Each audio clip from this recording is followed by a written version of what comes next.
Hello అండి, అందరికీ నమస్కారం. Welcome back to our channel. Secretary కథ తరువాతి భాగం తెలుసుకుందాం.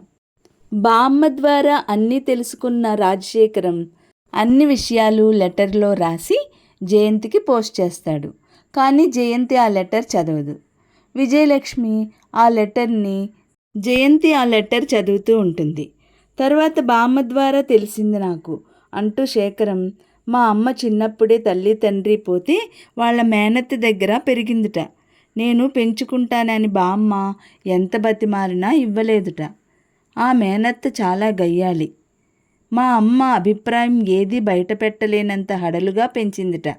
కానీ మీ నాన్న మా అమ్మ చాలా ఆప్యాయంగా ఉండేవారట. చివరికి వయసు వచ్చిన తర్వాత చాలా డబ్బుందని ఓ రెండో పెళ్ళి ఆయనతో సంబంధం కుదిరిస్తే అది ఇష్టపడక పక్కింటి వారి అబ్బాయితో పారిపోయి వచ్చింది. అన్ని సంవత్సరాలు గడిచినా మా అమ్మకి నాన్నకి ఆవిడంటే భయమే. అందుకే ఎవరికీ ఉనికి తెలియకుండా ఉండడం కోసం హైదరాబాద్ వచ్చి స్థిరపడిపోయారు. వాళ్ళు మళ్ళీ తన వాళ్ళెవరితోనూ పరిచయం ఏర్పరచుకోవాలని ప్రయత్నించలేదు. బామ్మ ఇదంతా చెప్పిన తర్వాత మా అమ్మ వాళ్ళు అంత ఒంటరిగా ఎవరూ బంధువులు లేకుండా ఎందుకు గడిపారో నాకు అర్థమైంది. నా ఆనందానికి హద్దులు లేకపోయాయి.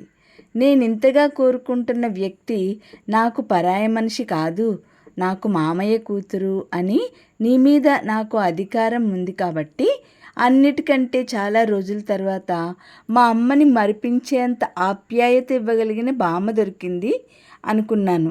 నీ మీద నాకు హక్కుందనే అహంకారంతోనే నిన్ను మా ఇంటికి తీసుకొచ్చాను. కానీ బామ్మతో ఈ విషయం నీకు చెప్పొద్దని బతిమాలాడాను. నువ్వెలాగూ నాదానివే, కానీ ఇలా చుట్టరికం తెలిసి బామ్మ కోరిక మీద కాక నీ అంతట నువ్వు నా దగ్గరికి రావాలనుకున్నాను. అది నా కోరికే. నాకు చిన్నప్పటి నుంచి అలాగే అనిపించేది. నా స్థితిగతుల్లో ప్రమేయం లేకుండా నన్ను నా వ్యక్తిత్వాన్ని చూసి ఆకర్షించబడి అనురాగం చూపే మనిషి కావాలని అనుకున్నాను. నిన్ను అలాగే గెలుచుకున్నాను. అక్కడ కూడా నాకు ఎదురుదెబ్బ తగిలింది. బామ్మ హఠాత్తుగా మరణించడంతో నేను చేసిన పొరపాటు తెలిసింది. నా అంతట నేను చెప్పలేను. చెప్పడానికి ఎలాగో ఎన్నిసార్లు శక్తి అంతా కూడదీసుకుని చెప్పడానికి ప్రయత్నించాను. కానీ ప్రతిసారి దెబ్బతిని కృంగిపోయేవాడిని. రోజు రోజుకి నువ్వు దూరమైపోతావేమోనన్న భయం నన్ను వెర్రివాడిని చేసేది. నిన్ను పెళ్లి చేసుకోవాలనే నిశ్చయించుకున్నాను. అదే రోజు నువ్వు రాఖీ కట్టడానికి వస్తే చెప్పేశాను. మర్నాడు నాకు అర్జెంటుగా బెజవాడ వెళ్లాల్సిన పని తగిలింది. వెళ్ళడం ఏమాత్రం ఇష్టం లేదు. కానీ నేను వెళ్ళకపోతే ఆ పని జరగదు. పని పూర్తయ్యేసరికి రాత్రి పొద్దుపోయింది. కొద్దిగా వాన పడుతోంది. పోనీ ఆ పూట ఆగిపోదామనుకున్నాను. కానీ మనసు ఒప్పుకోలేదు. బయలుదేరాను. పెళ్ళికి ముందే నీకు చెప్పేయడం మంచిదని కూడా మళ్ళీ అనుకున్నాను. రోడ్డు రాత్రిపూట అవ్వడం వల్ల రద్దీగా లేదు. అందుకే నేను స్పీడ్ పోనీయమన్నా. వెనక సీటులో జారిగిలపడి నీతో కలిసి గాలిమేడలు కడుతున్న నాకు దూరం నుంచి వస్తున్న పెద్ద లారీ కనిపించింది. నా డ్రైవర్ కాషన్ ఇచ్చి సైడ్ చూపించాడు. వాడు చేయి చూపించాడు. చూపించినట్టు చూపించి పక్కకు తిరిగాడు. అంతే. ఏమైందో నాకు తెలీదు. నాకు మెలకువ వచ్చేసరికి హాస్పిటల్లో ఉన్నాను. నాకంటే తక్కువగా దెబ్బలు తగిలిన డ్రైవరు నన్నెలాగో తీసుకొచ్చి డాక్టర్ గారికి అప్పచెప్పాడు. అప్పటికప్పుడు హాస్పిటల్లో చేర్పించారు. మోచేతికి మోకాలికి బలమైన దెబ్బలు తగిలాయి. చెయ్యో కాలో ఏదో ఒకటి పూర్తిగా దెబ్బతిని ఉంటుందని, అంగవైకల్యం తప్పదని భయపడ్డాను.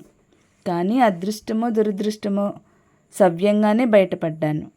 దాదాపు 1 నెల రోజులు హాస్పిటల్లోనే ఉన్నాను. ఈ లోపల నువ్వు లేవు, కనిపించడం లేదన్న వార్త శరాఘాతంలా తగిలింది. నిన్ను ఆఖర్ని చూసింది నాయరు.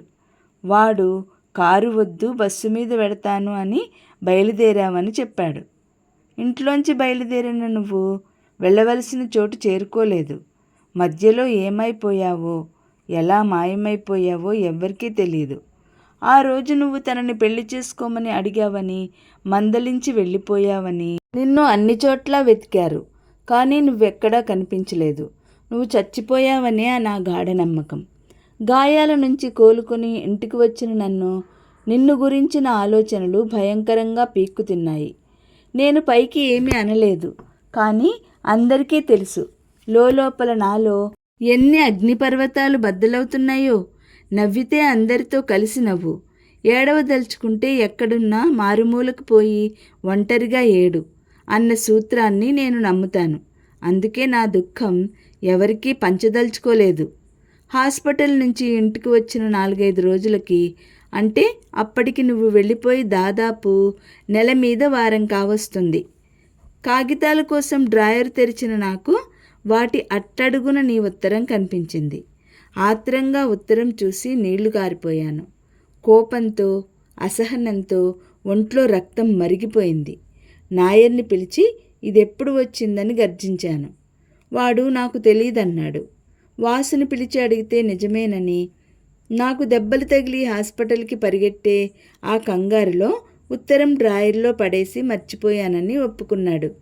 నాకింతవరకు ఎప్పుడూ ఎవరిని కొట్టాలనిపించలేదు, కానీ ఆ క్షణంలో వాడిని నిలువెల్లా చీరేయాలనిపించింది. ఆ రాత్రికి రాత్రి బెంగుళూరు బయలుదేరాను.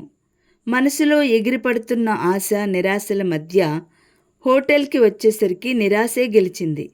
నిన్ను గురించి వివరాలేం నాకు చెప్పలేకపోయారు. అక్కడే 10 రోజులుండి బెంగుళూరు అంతా వెతికాను. చిత్రం ఏమిటంటే అప్పుడు ప్రసాద్ దగ్గర కూడా 2 రోజులున్నాను, కానీ ప్రసాద్ నీ విషయం చెప్పలేదు. అయినా అతని తప్పేం ఉంది? అతనికేం తెలుసు నేనేం పని మీద వచ్చానో? నేను చెప్పలేదు కదా. బరువైన హృదయంతో హైదరాబాద్ తిరిగి వచ్చేశాను. ఒంట్లో బాగుండక నీ పిలుపు అందుకోలేకపోయానని నీకెలా తెలుస్తుంది? తెలీదు, ఎప్పటికీ తెలీదు. అదే నన్ను వేధించింది. ఆ మధ్యలో ప్రమీల గొడవ ఒకటి. రేఖారాణి వాళ్ళందరికీ నేనే మీ చుట్టాలింటికి పంపించేశానని చెప్పాను. డాక్టర్ గారికి, సునంద వాళ్ళకి, శివరాం, ప్రమీలకి తప్ప ఇంకెవరికీ ఈ సంగతి తెలియదు. నువ్వు లేవనే అదను చూసుకుని రేఖారాణి నన్ను మరింత విసిగించడం ప్రారంభించింది. చివరికి నిష్కర్షగా ప్రమీలని చేసుకోనని, నాకెప్పటికీ అసలు పెళ్లి చేసుకునే ఉద్దేశమే లేదని ఖచ్చితంగా బయటపెట్టేశాను. అలాగైతే కరుణాకరం గారు తన భర్త బిజినెస్లో నుంచి తప్పుకుంటారని బెదిరించింది. తప్పుకున్నా ఉన్నా నాకు అవసరం లేదు. కొద్ది రోజులలో ఈ బిజినెస్ చాలా భాగం బొంబాయిలోని ఓ మార్వాడికి అమ్మేస్తున్నానని చెప్పాను. రేఖారాణి తెల్లబోయింది. తగ్గి మెత్తగా అనునయంగా అసలు కారణం ఏమిటో చెప్పమని ప్రాధేయపడింది. నీకనవసరం అన్న ఒక్క మాట కంటే ఇంకేం మాట్లాడలేకపోయాను. రేపటి వీడియోలో చివరి భాగం తెలుసుకుందాం. ఈ వీడియో లైక్ చేయండి, షేర్ చేయండి, అలాగే సబ్స్క్రైబ్ కూడా చేసుకోండి.